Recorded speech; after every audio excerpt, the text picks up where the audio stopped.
So I know this channel is mostly about film, but today we're going to break the trend and we're going to discuss a very cool camera that I recently purchased that may change your mind about shooting on digital cinema.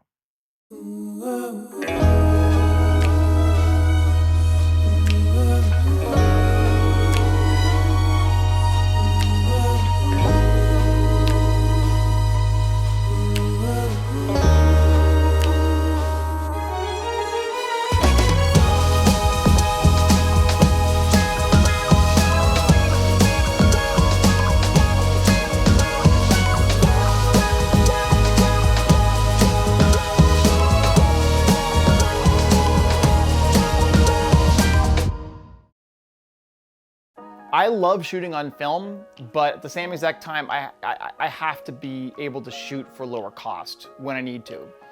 And I know a lot of people out there are the opposite of me, that they have, full digital cinema packages and then possibly a 16 package or something like that. I have all film packages, all commercial packages, and I've never really had a digital cinema camera that's a real modern camera. When the pocket cameras came out originally, I did buy 2 of those. And so I kind of had some sort of a camera kit, but it was really low end and kind of a toy and wasn't able to be used for anything but just having fun.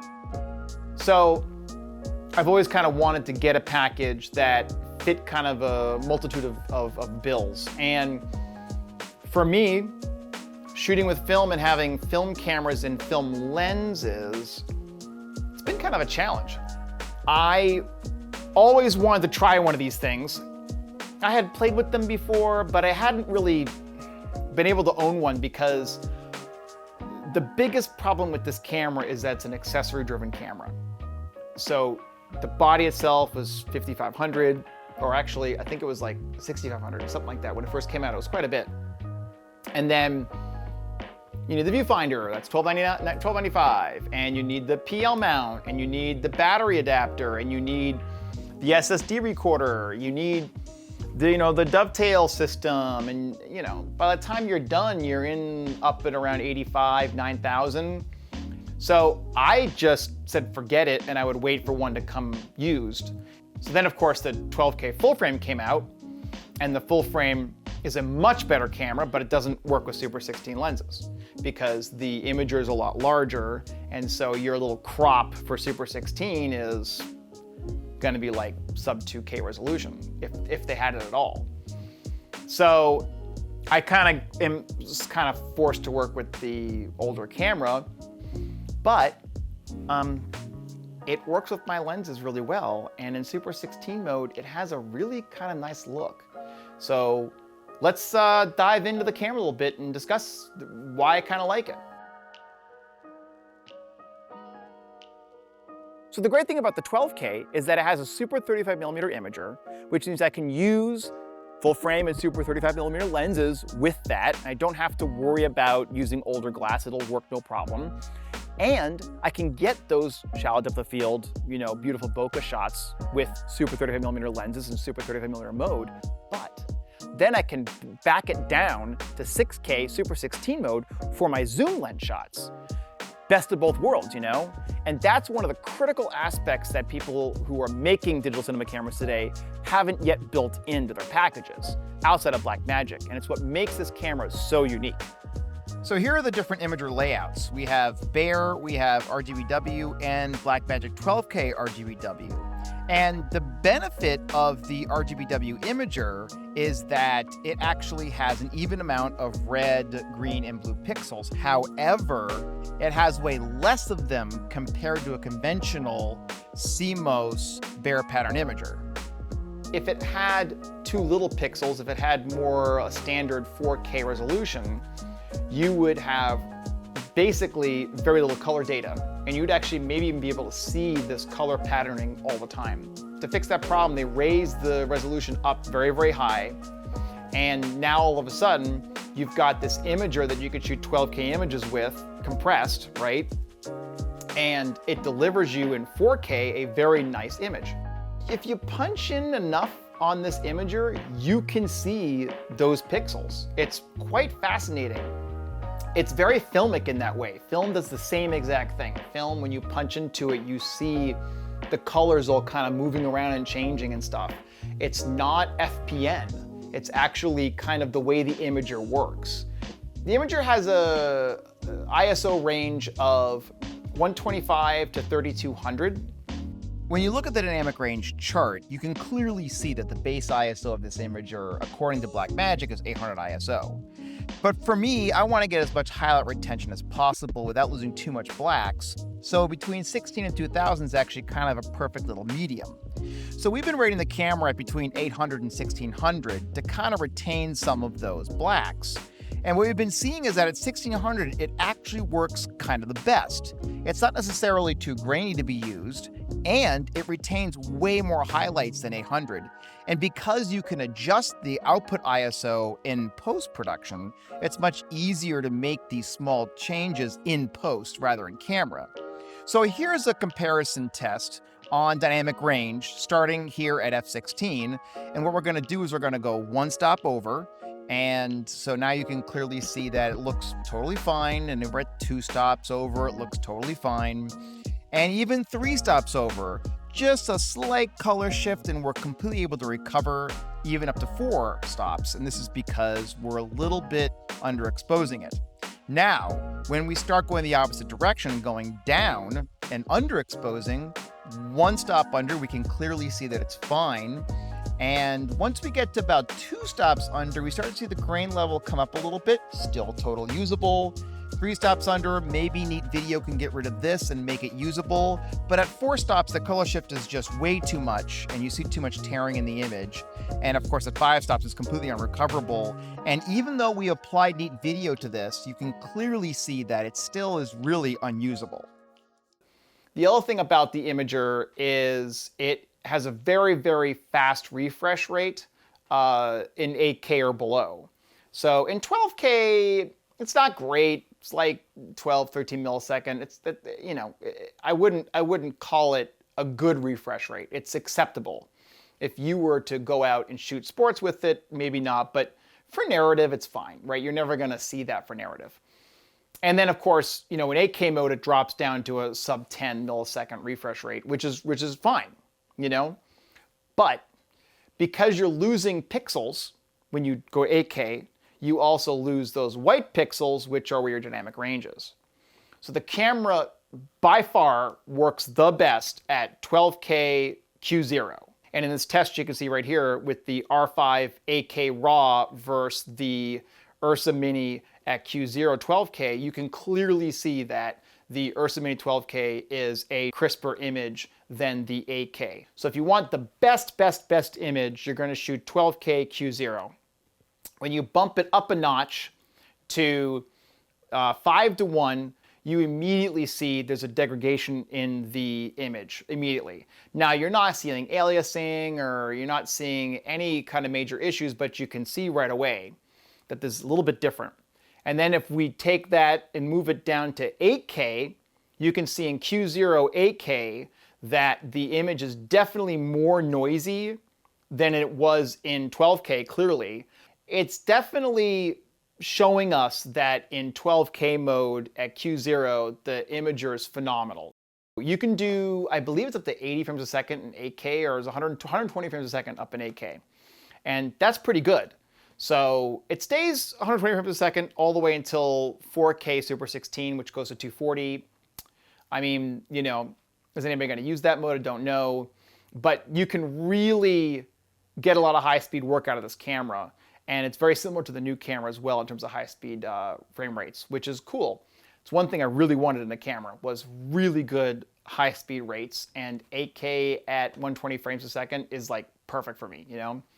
The camera also has a built-in filter wheel right here, and that filter wheel has 2, 4, and 6 stops of filtering, which is phenomenal. One thing I struggled with on my film cameras was having filters and having a matte box in the camera all the time. I never really carried a matte box with me, so I was always shooting 50D, because at least 50D, broad daylight, you probably don't need a filter, but you're always stopped down. With this thing, I can kind of get the lens in the sweet spot, right? The 5.6 sweet spot of some of these zoom lenses, and use the ND to kind of compensate. So that's kind of going to be a game changer for me personally. This camera has a really nice soft roll-off, when it is overexposed, it's kind of filmy in the way it overexposes. It's not quite as sharp and unrealistic. And we're gonna kind of show you some samples here of some of the overexposed areas on this particular video and how it really has a nice, beautiful roll-off, which I kind of dig, you know, it's kind of a nice look, in my opinion. Blackmagic has solved a lot of problems that people don't talk much about, which is storage. So the 12K offers SD card storage, it offers CFast card storage, and it offers SSD storage with the SSD adapter. And this is what I've been using. Being able to take the camera and plug it in your computer and download the files is fantastic. No card readers to lose, nothing to worry about in your camera bag that you bring with you. Just make sure you have a cable, and it's got a built-in cable, so you can always just use that cable, right? That's fantastic. The card reader is also stupid fast. It goes to the max speed of the card. So copying data is really fast, especially with a new computer, you know? The camera doesn't have to shoot in 12K mode. You can actually shoot in 8K mode as well with the full imager, which is interesting because if you're doing an interview, do you really need 12K? You know, do you ever need 12K? But do you need, no, not really. So you can save a little bit of data space using the full imager and shooting in 8K and then setting the quality to the highest setting possible. And it's really not that bad. I can buy a 2 terabyte, you know, SSD, stick it in here for 169 bucks from Amazon, and I can record for a long time in full imager mode, you know, like a long time, like over 2 hours. When you pick up the 12K, the first thing you realize is it's very heavy. And I'm not talking about like FX9 or even Venice heavy. I'm talking about heavy, heavy. It's basically the same weight as the URSA Mini G2, which is a 4.6K camera. So you have to be aware of that, right? You have to have a heavy-duty tripod. You have to have all that stuff. And I have all that because I have film cameras, so I have all that. So that's one thing to be thinking about. So let's talk about batteries. The camera is very powerful. It has a lot of processing power inside it. So it definitely needs a lot of power. And there's a couple ways of dealing with the power. One of them is to just keep on switching batteries and have a small lightweight battery. The other way is to put a big battery on it. So these are Retrick. Yeah, made in China. 13,400 milliamp hour BP190s. These are great. They charge with DTAP, which is awesome. They have a built-in USB output to charge your phone or whatever. And they have a little indicator on the side how much battery power is left. Fantastic. They are big and heavy. I'm not quite sure how many hours the camera gets off of it, but it's definitely over 2 hours because we've been shooting with the camera on for a long time, and every time we're shooting, it's multiple hours. So it's probably a little over 2 hours. The battery indicator on the camera doesn't show how much battery is left in it until the battery's almost dead. It's kind of weird. So like the last light on this thing will be on when the indicator starts to show the battery dying on the camera. Of course, the other thing about this camera I love is the viewfinder. You know, I can't stand monitors. I hate monitors on my cameras. I love viewfinders. I love clean viewfinders. This one is a beautiful viewfinder. It's an expensive viewfinder, but it's good enough, you know, does the job. The built-in display is okay. It's touchscreen, so it allows you to do all the menu stuff touchscreen, which is very, very nice. You can also access the menus without the touchscreen as well, which is nice. They also make monitors that plug in the top that can run touchscreen stuff as well, which is pretty cool. I'm not a monitor guy, you know. I do documentary work mostly, and when I'm on narrative shoots, you know, you can just pull the monitor out the side and you can just look at it, you know. It's no big deal. Or you wirelessly send the signal back somewhere else. That's what most people end up doing. And on the other side of this camera, you can put a cheese plate on it, and you can just stick your wireless right on the cheese plate. So there's a lot of options with the camera that I think cause people to overthink kind of the ability to have a built-in monitor system. I would prefer to have a real viewfinder on a camera than a monitor. Some people would prefer to have a monitor than a viewfinder at all. I don't like holding a camera up here. I want it on my shoulder because that's how you get stability, and that requires a viewfinder. You can't do a stable shot without a viewfinder because you need that pivot point, that your face is the other position for the camera to hold steady. So you can just brace the camera beautifully. You don't need a gimbal, and you don't need internal body stabilization. You don't need lens stabilization. I guarantee you I can shoot stuff with this camera and do a little bit of some post work for my 12K footage to make it look like it has in-body stabilization. I do it with my other films right now on 16 and it looks great. So Super 16 mode is the whole reason why we're making this video and why we bought this camera. And it's to use this type of shooting method. Just take a look at the shot. This is with a Panther Canon 10-160 old school broadcast standard definition lens with a 2x extender on it, shot from 18 to 20 miles away. And just being able to see this with the heat, haze, and everything, it's gorgeous. A lens that would be able to do this in the Super 35mm world would be not only huge, but very expensive. And it's something that I wouldn't use enough, and I wouldn't be able to even carry with me because it would be so big. But utilizing a very, very small lens to get shots like this is, in my opinion, a game changer. And even in 6K mode that we're seeing here, the noise floor is not that great. It honestly looks like Super 35, maybe 500T. This shot is actually 12K cropped in a tiny bit digitally, and what we're gonna see is the full area that the 2x extender covers with the zoom lens, which is almost the entire imager actually, which is crazy. So you could use this lens in 2x mode only and be able to get maybe an 8K image out of it, though in this case, we actually cropped in the entire way to show you guys. And it's very impressive stuff. So the next step, of course, is to compare it to film. So we're gonna take this chart that was shot in Super 16 mode and 6K, basically the same way that we're gonna be shooting this 16mm film chart, and we're gonna compare it to 50D. So on the left is 50D, and on the right is the Blackmagic in 6K. And as you can see, the Blackmagic is quite a bit sharper than the 50D. So we already have an upper hand on resolution with the Blackmagic. Next, we're gonna be looking at some other charts.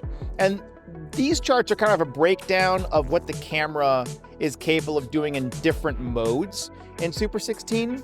So we're gonna punch in 2 times here in a second, and we're gonna see Q0 versus 5:1, and that's gonna kind of talk about compression.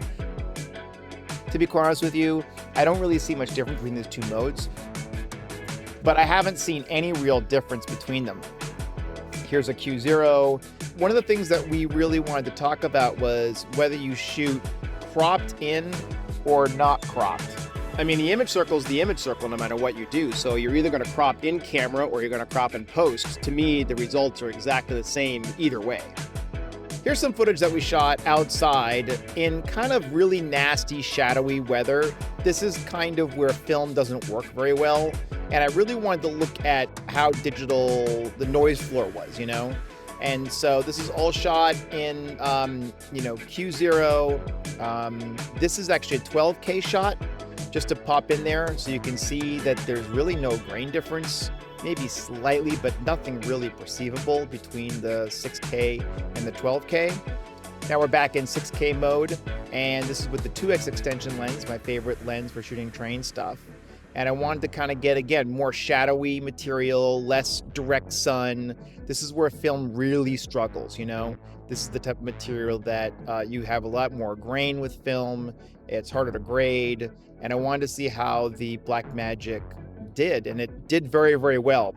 In fact, in this particular footage, with the extender, and then in the second here without the extender, I have to say that the resolution holds up very well. It's extremely sharp across the entire screen, but on top of that, I find the colors to be very rewarding. I think the color palette itself is very filmic, where it's not exactly film, of course. It's an extremely nice looking image, and I do not see any real grain or FPN at all. Now we're gonna step it up a notch and we're gonna go even crazier. We're gonna shoot a scene with direct sunlight hitting our subject's face, and we're gonna have a substantial amount of shade. So now we're gonna be able to really push this imagery even further to see if we can grab any FPN. And frankly, there really isn't much to grab. There's a little bit in the face. When you look closely, you can see a little bit of FPN in that face. I think that it's really not that bad and easy to clean up. So the test was very successful, in my opinion.